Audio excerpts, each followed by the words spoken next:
In the biblical story, Goliath is a giant and warrior of his people, the Philistines, in their fight against the Israelites, who is killed in single combat by a normal-sized David, who becomes king.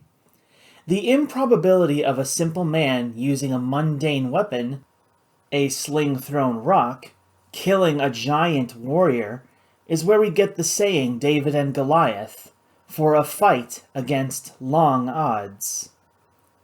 In this story, Goliath is the name of a literal weapon, so great and powerful that it's expected to end the great war of this world.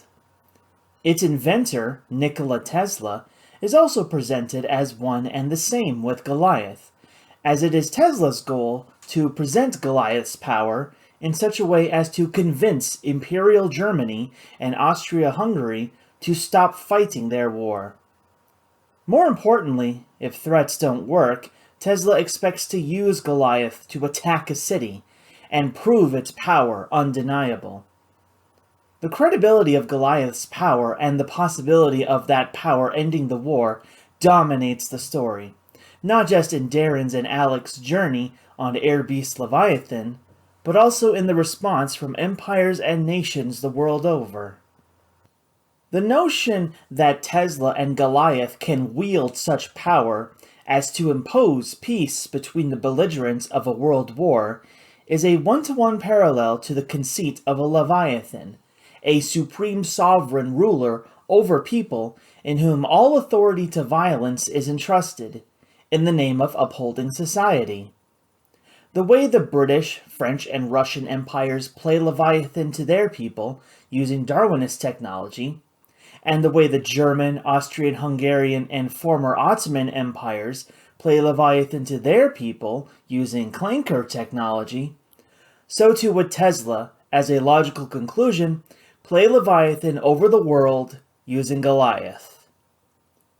In many ways, Tesla acts like a supreme sovereign would, with concern to the violence he perpetrates, abides, and threatens, on behalf not just of himself, but of his vision for a world at peace and free of war, such as what's going on at this time.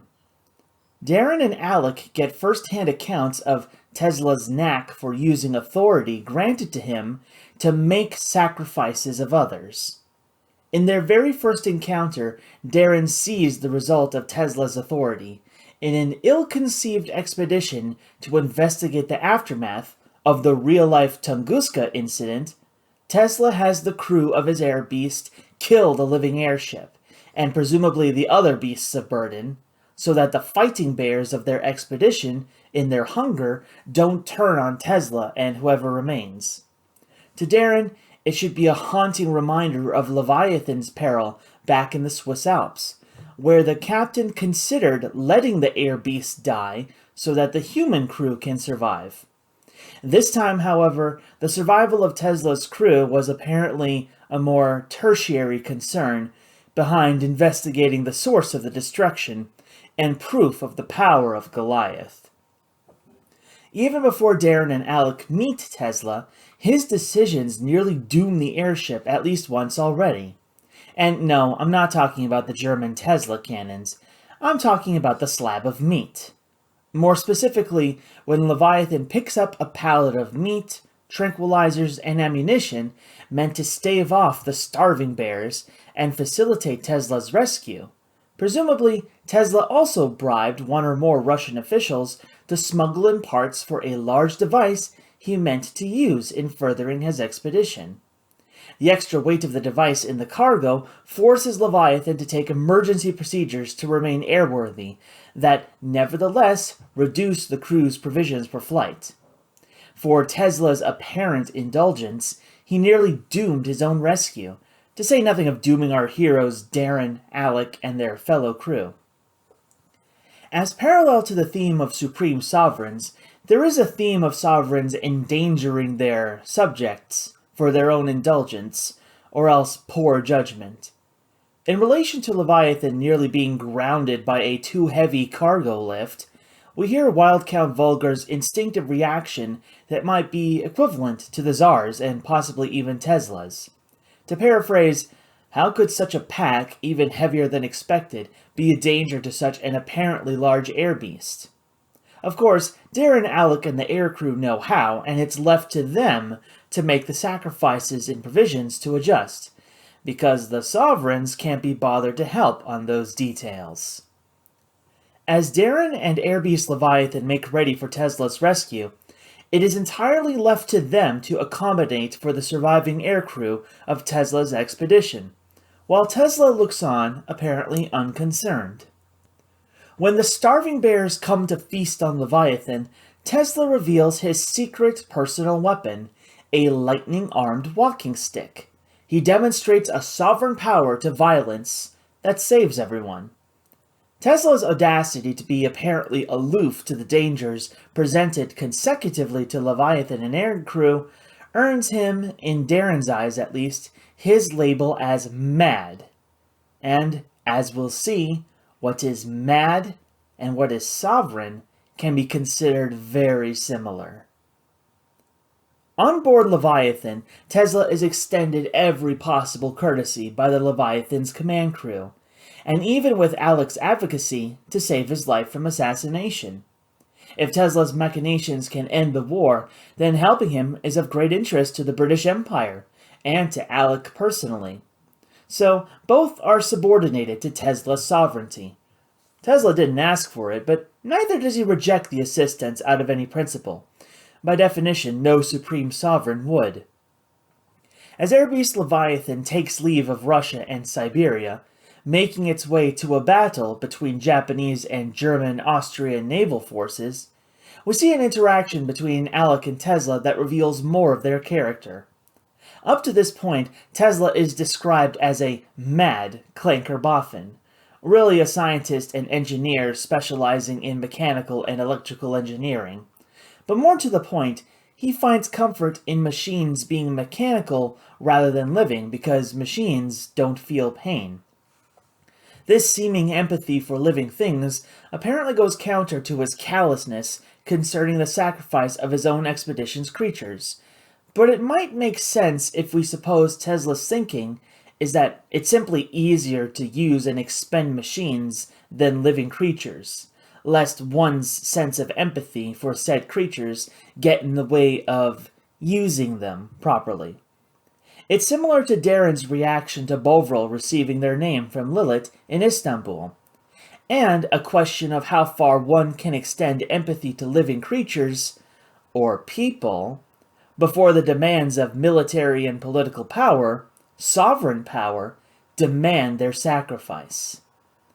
In the meantime, as their journey to Goliath continues, Alec is concerned only for attaining peace, by striking back at the Germans, even if not directly like in Istanbul, but ideally by helping Tesla and Goliath threaten them into suing for peace.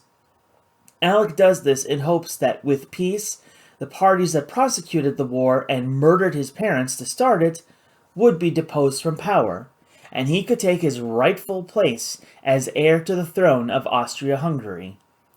Meanwhile, Darren, while keeping Leviathan and crew safe and operational, is concerned for Alec, not simply to indulge her own feelings towards him, but also that, for all of Alec's want to end the war, Darren is wary that the emptiness inside Alec won't truly go away.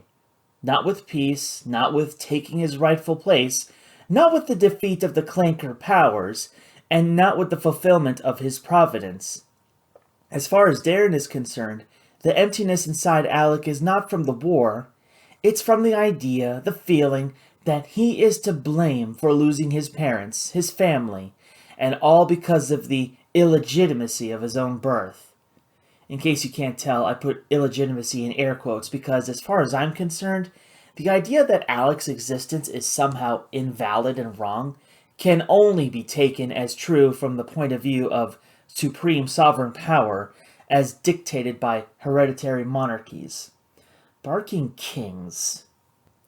As such, throughout the story, Darren's interactions with Alec revolve around trying to persuade him that the war, and by extension the loss of his family, is not his fault.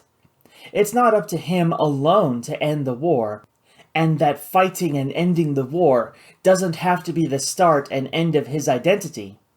Hers is an uphill battle, as she's trying to convince Alec that the war and all the people involved in its making are beyond the power of his divine right, as heir to the Austrian throne, to change. Alec's idea of providence gave him comfort and strength when, in the previous two stories, he found allies in Darin and Leviathan, and the Ottoman rebels, and struck back against the Germans. Now, Providence seems to guide him towards helping Tesla in his bid to end the war, seemingly just as Alec wants. I suspect that Darin is seeing this and recognizing that Alec might be falling into a kind of trap of sovereignty, where there is nothing beyond the concern for violence and its threat to serve power. Darin has her own experience to draw from in this regard. Darin joined the British Air Service as Dylan, because in the British Empire, women are not allowed to serve in the military.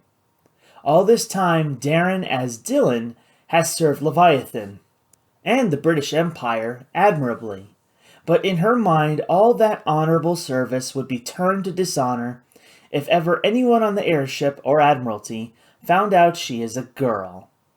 She gets some confirmation of her fear when Alec, with Bovril's help, finds Dylan's secret, and is affronted by the deception, and quick to presume that more of their friendship is somehow fraudulent.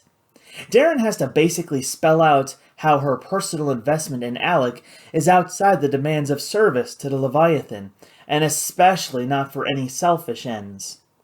While Alec does eventually remember the trust he and Darin have earned between each other since they first met, Darin still fears being shunned by her crew and commanding officers if they discovered her deception. Despite Darin's assumptions and Dr. Barlow's presumption that Darin being found out would be an embarrassment to the British Admiralty and fodder for German propaganda as a mark of shame for the air service, I personally wouldn't think that the aircrew of Leviathan would automatically forget her value to their airship against all the long odds they faced since she joined. And I don't think German propaganda would hurt as much as Barlow thinks, when the British need only counter with, "Our ladies are special, they can fight too." Alas, in Darin's view of the geopolitics of supreme sovereign powers and imperial powers, as she tells Alec, "You may love the ship, but the ship doesn't love you back." Darin too loves the ship, but the Leviathan doesn't love her back, and in parallel, neither does the British Empire.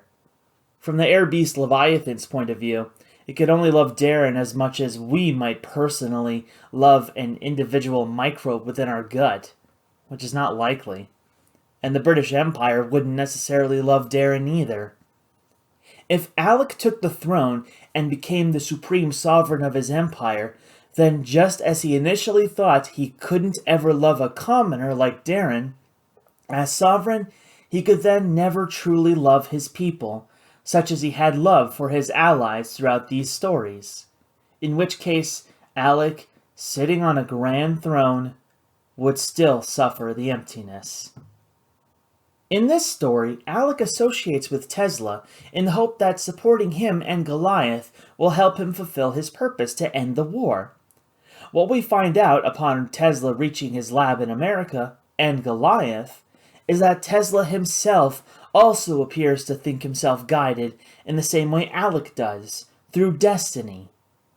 The first hint comes in Tesla's demonstration of Goliath's power in Tokyo, a display where apparently Goliath affects the atmosphere and changes the color of the sky in the twilight dawn over England. The veracity of the display is less important in the scene than Tesla's own conceit that, as Goliath's power is inescapable, Clanker and Darwinist must learn to share the globe or perish together.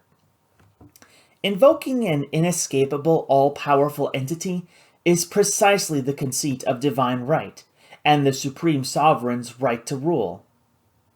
After some time in America, Alec is helping Tesla tout the power and capabilities of Goliath, not simply in ending the war, but also in providing energy, communications, and other electromagnetic capabilities, not unlike real-life telecommunication, and not unlike what the real-life Tesla promised when working on his Wardenclyffe project. However, the real test for Tesla's plan comes when the Germans show up. From a certain point of view, Tesla, and by extension Alec, succeeded too well. The Germans believed much the same as Vogler did after learning of Tesla's designs, that the way to ensure the safety of their imperial sovereign power is to kill Tesla and destroy Goliath. As Alec had learned to trust Darren and Airbeast Leviathan to protect them, he is content to delay Goliath's test firing and evacuate everyone present in Tesla's facility until the Germans are driven off. But Tesla, driven by his sense of destiny to end the war, decides to fire Goliath in earnest, targeting the heart of Imperial Germany, Berlin, with all the weight and enormity that we would recognize in a real-life atomic bombing. As Alec argues in futility for sparing civilians from Goliath's fire, he is essentially confronted with someone just like himself, who suffered loss by a war of imperial powers, searched for ways to fight back, but with one crucial difference.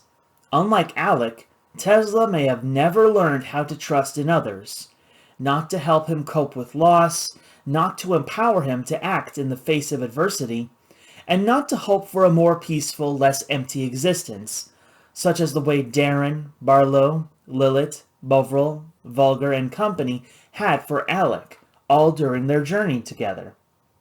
Thus, we can behold the face of madness, portrait of a man whose only recourse to suffering from a devastating war is to take the power of a supreme sovereign over all belligerents, and thus abide the death of countless people in a demonstration of that power.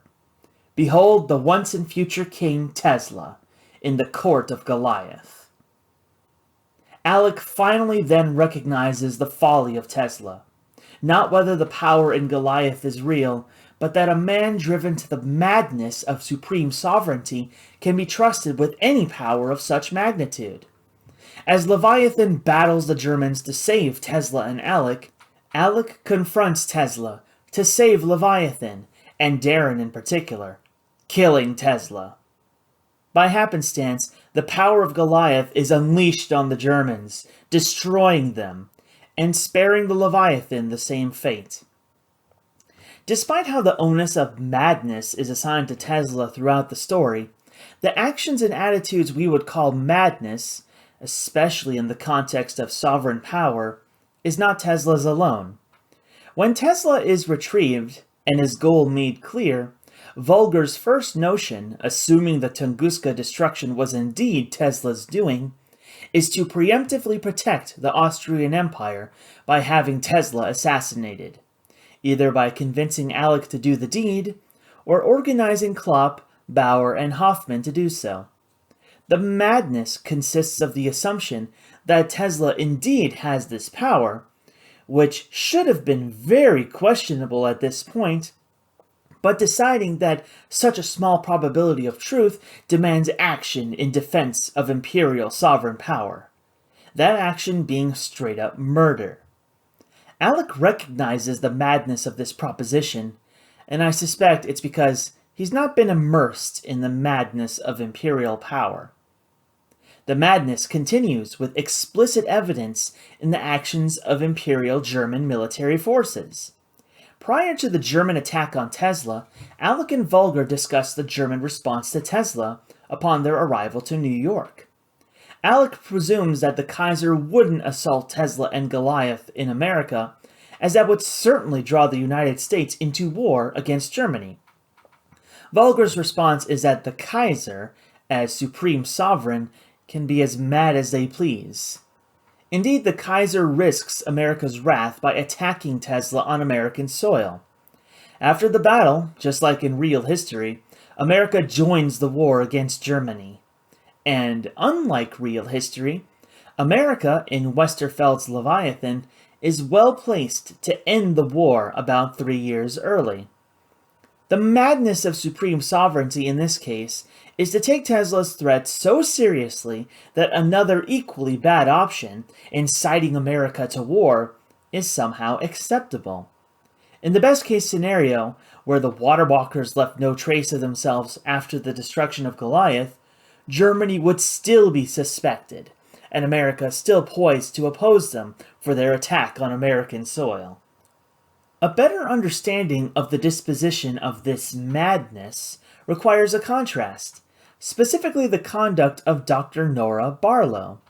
She is just as skeptical of Tesla's motives and knowledge as other characters, but in contrast, instead of making assumptions about their veracity, seeks evidence and also help from others more knowledgeable concerning what she finds. In this story, the magnetized iron rock in the middle of the Tunguska forest's destruction. Her attitudes and methods for finding what is verifiably true probably wouldn't be entertained in the setting of an imperial court like the Kaiser's. As far as the supreme sovereign is concerned, if this nobody is a threat to imperial power, then killing them is a viable option. Consequences besides are a lesser concern. The ease with which the Germans come to kill Tesla and company, and the ease with which Tesla decides to strike back, speaks to a certain attitude that may well typify the madness of supreme sovereignty. Better to kill allies or innocents in error than suffer enemies to live. However, by story's end, it is Dr. Barlow who ascertains the truth of the Tunguska destruction, and how Tesla's machinations likely had nothing to do with it. What was the central assumption of Tesla, and almost everyone he engages, that Goliath caused that destruction, and that power could end the war, was verified as false. No matter how highly Tesla thought of his invention, Goliath couldn't call down explosive fire from space, nor generate explosions out of thin air. Goliath's power, while substantial as a lightning-projecting weapon, wouldn't be the sovereign power Tesla wanted to end the war. If the highest political systems of Imperial Germany or other belligerents weren't so focused on their ruler's absolute rule, then there might have been room for the kind of investigation that seeks the truth, as Barlow discovered, rather than making assumptions and reacting rashly. They could have spared themselves the provocation of the United States that will cost them victory, or even a stalemate. As the United States joins the war, and Leviathan makes ready to lead their air force to Europe, Alec and Darren are left with the question of their future together. As far as Darren knew, Alec would still pursue the throne that is rightfully his, such that he can help uphold peace in Europe.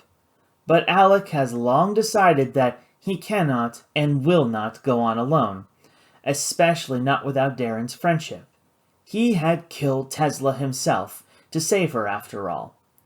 Instead of keeping up a secret relationship with Darren just to uphold his claim to the throne, Alec chooses instead to give up the throne altogether.